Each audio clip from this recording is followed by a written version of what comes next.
Olá, meu nome é Rebeca, eu faço parte do grupo 6. Eu vou estar realizando a apresentação e meus outros colegas de grupo são a Beatriz e o Lucas. A nossa proposta foi criar toda a pré-produção de uma animação de 7 minutos com o tema de desastres ambientais. O subtema que a gente escolheu foi Queimadas na Floresta Amazônica. E essa animação ela tem a classificação indicativa de 10 anos e aqui tem alguns lugares que a gente acharia legal ela ser exibida, caso ela fosse feita. A narrativa basicamente se passa 200 anos no futuro, ou seja, lá pelo ano 2200, e é sobre uma família, um pai, uma mãe e um filho. A geração deles nunca viu fauna e flora como a gente conhece hoje em dia, e para eles isso é normal, eles são bem alienados, eles não se importam e eles não sentem falta. Eles estão em um museu do planeta Terra que conta como era o planeta no nosso tempo, e é um museu muito tecnológico, ele conta com várias inovações, e o menino se perde dos pais e entra em um simulador da floresta amazônica.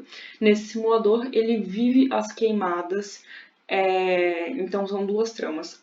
Uma delas é o pai e a mãe procurando pelo filho, alertando todo o museu, os seguranças, e a outra é o filho vivendo a experiência de estar na floresta amazônica pelo simulador.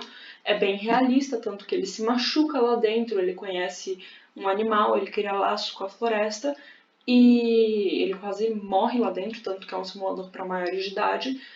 No final da história, os pais descobrem que ele estava lá dentro, tiram ele de lá e o menino ele meio que cresce, né, e percebe que as coisas não deveriam ser assim, ainda deveria existir fauna e flora e que ela foi destruída por causa do homem e as queimadas fizeram parte disso. Então ele cresce, mas os pais continuam alienados com relação à situação, eles só estão felizes de conseguir o filho de volta, porque para eles isso é uma coisa muito comum e é muito comum não ter mais fauna e flora no universo deles. Com relação ao nosso storyboard, a gente fez 3 versões de storyboard porque a gente queria retratar os melhores ângulos mesmo, da melhor forma possível, deixar mais claro possível. Então aqui tem alguns exemplos da cena 1, tá bem rabiscado, na versão 2 a gente deixou mais limpo, e na versão, só que ainda não estava no modelo final, né, dos personagens. E na versão final a gente colocou os personagens no modelo. Aqui a gente não mudou tantos ângulos, mas na cena 5 a gente mudou bastante, aqui tá a primeira versão. E aqui está a última versão, a gente pensou bastante em composição das cenas para melhor retratar a emoção e tudo mais. Com relação ao mood board, a nossa animação ela tem 3 cores que aparecem majoritariamente, que é o azul, o verde e o vermelho. O azul é para o museu, o verde é para a floresta e o vermelho é para o fogo. O azul e o verde são cores análogas no círculo cromático. Isso quer dizer que elas têm uma transição harmoniosa, que são cores adjacentes, né, no círculo cromático, e acaba sendo confortável para os olhos, cria conforto de se ver, e é isso que a gente queria passar.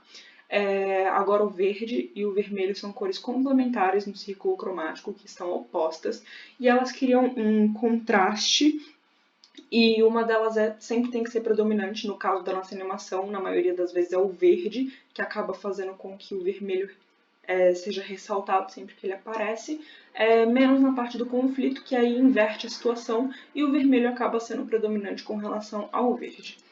Na nossa paleta de cores, essas daqui são as cores matizes, né, que a gente usou, e a gente mexeu bastante com valores, indo do claro para o escuro, e essa foi a paleta que a gente usou sempre que a gente pensou em design de personagem e no nosso universo. Com relação agora ao design de personagem, a gente fez muitos personagens porque como a história se passa num museu, a gente não queria que fosse um museu vazio e também para retratar um pouco mais do nosso universo. O pai da criança, ele é feito majoritariamente por quadrados, essa era a nossa ideia, e aqui tem uns conceitos iniciais, porque ele é uma pessoa um pouco mais reclusa, ele é um pouco mais tímido, e a gente queria que ele mostrasse essa estabilidade, dessa sensação de confiança também. Esse daqui é o design final dele, ele é bem quadradão, como vocês podem ver. Aqui tem o 16-point turnaround dele, porque a gente queria ter uma maior ideia de tridimensionalidade na hora de fazer ele. E aqui dá pra perceber um pouquinho das formas que a gente usou. Aqui as cores dele, ele é majoritariamente azul, porque a gente acha que pode ressaltar um pouquinho dessa timidez que ele tem. E ele também é verde, que são cores análogas no círculo cromático, que trazem essa paz, são confortáveis para olhar, e é isso que a gente queria passar no design dele. Com relação à mãe, ela, diferente do pai, é bem mais alegre, ela é bem mais agitada e ela também é desastrada. E então a gente usou formas circulares e triangulares para ela. Círculo porque a gente queria mostrar ela como uma pessoa agradável, convidativa, quente, né? E triângulo porque a gente queria mostrar essa intensidade dela e como ela é desastrada. Então vocês podem ver que o rosto dela é majoritariamente triangular e aqui para baixo tem umas formas mais majoritariamente circular, desculpa, e aqui para baixo tem umas formas mais triangulares. Para as cores dela, diferente do pai, ela é bem mais saturada que o pai. E ela também tem o azul, mas ela tem o amarelo, que são cores complementares no círculo cromático. E a predominante é o amarelo, então o azul ajuda a ressaltar o amarelo para mostrar um pouco dessa felicidade, que ela é um pouquinho mais quente. Com relação ao filho, a gente queria que ele fosse uma mistura do pai e da mãe, então a gente pensou nele ser quadrado e circular, circular no rosto, que nem a mãe, e mais quadrado aqui para baixo, para mostrar que apesar dele ser amigável, ele também é um pouco tímido e quieto. Com relação às cores, ele tem as cores do pai e da mãe, ele é majoritariamente azul, assim como o pai, só que o valor é um pouco mais claro, é um pouquinho mais saturado, para mostrar um pouco mais da felicidade da mãe, e ele também tem partes amarelas, que são complementares do círculo cromático, assim como a mãe. O animal que acompanha a criança pela floresta, a gente queria que fosse um animal dinâmico, né, que pudesse se mexer bastante. A gente acabou optando pela onça e o design dela a gente deixou o mais circular possível para que fosse uma coisa que a criança pudesse se relacionar, alguém amigável para ela. Com relação às cores da onça, a gente pensou bem vermelho mesmo, porque como ela vai estar no cenário da floresta, que é verde, são cores complementares e ela vai acabar ressaltando, né, do fundo. Aqui a família toda junta e dá para perceber a relação das cores que eu expliquei anteriormente, do pai ser menos saturado, da mãe mais, deles terem cores semelhantes e tudo que eu expliquei anteriormente. Aqui um pouquinho dos testes tonais que a gente fez para chegar no melhor resultado possível. Aqui um pouquinho do cabelo deles, essa mãe aqui é antiga, e é isso. Com relação aos seguranças, a gente pensou neles nas silhuetas principalmente, porque assim como os personagens principais, a gente usou das silhuetas para contar um pouquinho mais de quem eles são, da personalidade deles. Então, e isso daqui junto aos rádios deles, que são diferentes. Então, esse daqui é mais quadrado, esse daqui é mais circular, mais triangular e triangular também, para ajudar a contar quem eles são. As cores deles, para lembrar um pouco mais do universo, eles são um pouco mais azuis e roxos, que são análogas no círculo cromático, para remeter um pouquinho mais ao universo que eles estão presentes. E aqui um pouco mais sobre a forma deles que eu falei anteriormente também. Os lenhadores são muito importantes na nossa história porque eles retratam uma coisa que acontece. A indústria agropecuária ela queima florestas porque é muito mais fácil você queimar árvores do que desmatar cada uma, e também porque os minerais descem e deixam o pasto mais rico, então eles causam bastante dessas queimadas, eles ajudam, né, e é um problema bem recorrente. A gente usou formas mais quadradas para eles, para mostrar essa teimosia, essa estabilidade, e é isso. Eles são vermelhos para contrastar novamente com a floresta que é verde.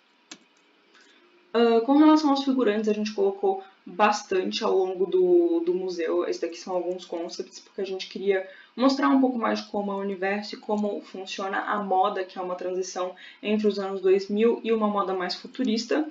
Esses daqui foram os figurantes que a gente acabou escolhendo.